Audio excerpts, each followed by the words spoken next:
राधे राधे भक्तों, जय श्री कृष्णा। आज के वीडियो में हम बात करेंगे रविवार यानी इतवार व्रत की विधि और व्रत कथा के बारे में।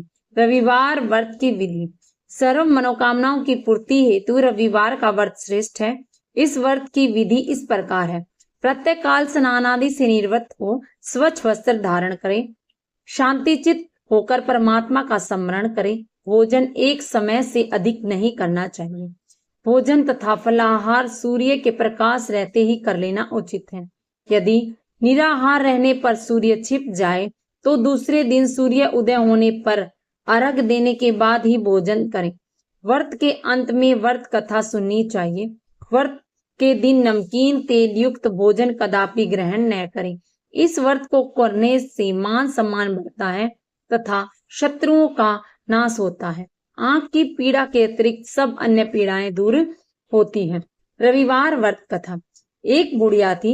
उसका नियम था कि प्रति रविवार के सवेरे ही स्नान आदि कर घर को गोबर से ली कर फिर भोजन तैयार कर भगवान को भोग लगा सम भोजन करती थी। ऐसा व्रत करने से उसका घर अनेक प्रकार के धन धान्य से पूर्ण था। श्री हरि की कृपा से घर में किसी प्रकार का विघ्न या दुख नहीं था। सब प्रकार से घर में आनंद रहता था। इस तरह कुछ दिन बीत जाने पर उसकी एक पड़ोसन जिसकी गौ का गोबर वह बुढ़िया लाया करती थी, विचार करने लगी कि बुढ़िया हमेशा मेरी गौ का गोबर ले जाती है, इसीलिए अपनी गौ को घर के भीतर बांधने लगी। बुढ़िया को गोबर न मिलने से रविवार के दिन वह अपने घर को न लीप सकी, इसीलिए उसे न तो भोजन बनाया, न भगवान का भोग लगाया, न स्वयं भी उसने भोजन नहीं किया। इस प्रकार उसने निराहार व्रत किया। रात्रि हो गई, वह भूखी सो गई। रात्रि को भगवान ने उसे स्वप्न में दर्शन दिए और भोजन न बनाने और भोग न लगाने का कारण पूछा। बुढ़िया ने गोबर न मिलने का कारण सुनाया। तब भगवान ने कहा कि माता, हम तुमको ऐसी गौ देते हैं जिससे सभी इच्छाएं पूर्ण होती है, क्योंकि तुम हमेशा रविवार को गौ के गोबर से लीप कर भोजन बनाकर मेरा भोग लगाकर खुद भोजन करती हो। इससे मैं खुश होकर तुम्हें वरदान देता हूँ। निर्धन को धन और भांज स्त्रियों को पुत्र देकर दुखों को दूर करता हूँ। अन्य अंत समय में मोक्ष देता हूँ।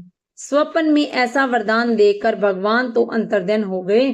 जब बुढ़िया की आंखें खुली तो वह देखती है कि आंगन में एक अति सुंदर गाय और बछड़ा खड़े हैं। उसने उन्हें वहीं बांध दिया और वहीं खाने का चारा भी डाल दिया। जब उसकी पड़ोसन ने बुढ़िया के घर के बाहर एक अति सुंदर गाय और बछड़े को देखा, द्वेष के कारण उसका हृदय जल उठा और देखा कि गाय ने सोने का गोबर दिया है, तो वह उस गाय के गोबर को ले गई और अपनी गाय के गोबर को उसी जगह पर रख दी। वह नित्य प्रति ऐसा ही करती और सीधी सादी बुढ़िया को उसकी खबर नहीं होने दी। तब सर्वव्यापी ईश्वर ने सोचा कि यह चालाक पड़ोसन के कर्म से बुढ़िया ठगी जा रही है, तो ईश्वर ने संध्या के समय अपनी माया से बड़े जोर से आंधी चला दी। बुढ़िया ने अंधेरी के भय से अपनी गौ को भीतर बांध लिया।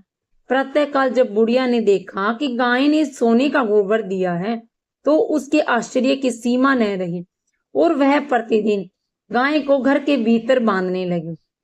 उधर पड़ोसन ने देखा कि बुढ़िया गाय को घर के भीतर बांधने लगी है, उसका सोने का गोबर उठाने का दाव नहीं चला, तो वह ईर्ष्या से जल उठी। कुछ उपाय न देख पड़ोसन ने उस देश के राजा की सभा में जाकर कहा, महाराज, मेरे पड़ोस में एक बुढ़िया के पास ऐसी गौ है जो आप जैसे राजाओं के ही योग्य है। वह नित्य सोने का गोबर देती है। आप उस सोने से प्रजा का पालन करिए। वह बुढ़िया इतने सोने का क्या करेगी? राजा ने यह बात सुन अपने दूतों को बुढ़िया के घर से गायें लाने की आज्ञा दी। बुढ़िया प्रातः ईश्वर का भोग लगा भोजन ग्रहण करने ही जा रही थी कि राजा के कर्मचारी गायें खोलकर ले गए।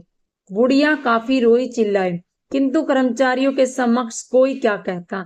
उस दिन बुढ़िया गाय के वियोग में भोजन न कर सकी और रात भर रो रो कर ईश्वर से गाय को पुण्य पाने के लिए प्रार्थना करती रही।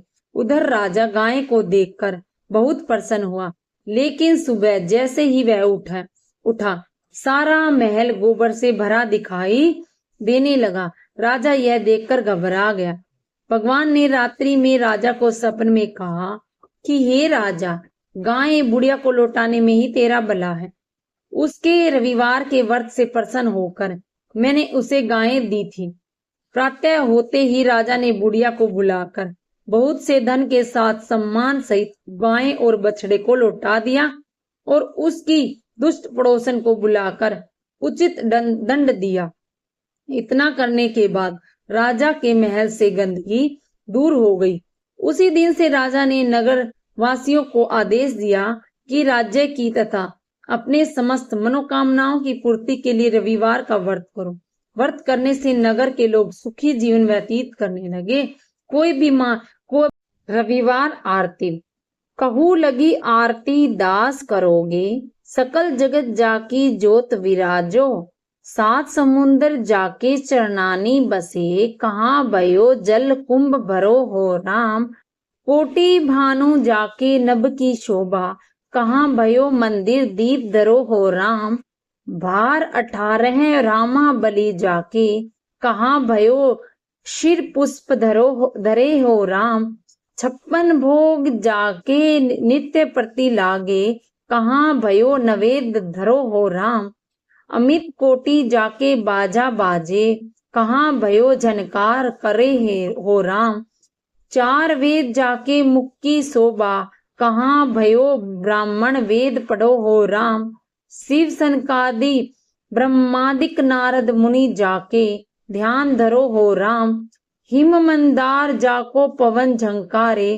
कहाँ भयो शिव चवर ढुरो हो राम, 184 वेद छुड़ाए, केवल हरियश नाम देव गयो हो राम।